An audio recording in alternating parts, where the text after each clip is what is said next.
CGTX stock analysis and price predictions for Wednesday. Is Cognition Therapeutics stock a buy? I'm going to be breaking this down in this quick and short 1 minute video. Now, big fact about Cognition Therapeutics is that this thing just went parabolic. You know, my idea was exactly that. Like, don't get me wrong, here's the proof of me calling it out. Video was made 4 days ago, 4th of August, when it was 75 cents. Right? Since then, do you know what we have done?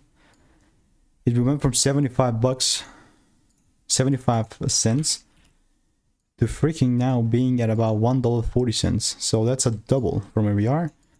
When the price is pumping up this hard, I just hope I see a little correction so I can double down.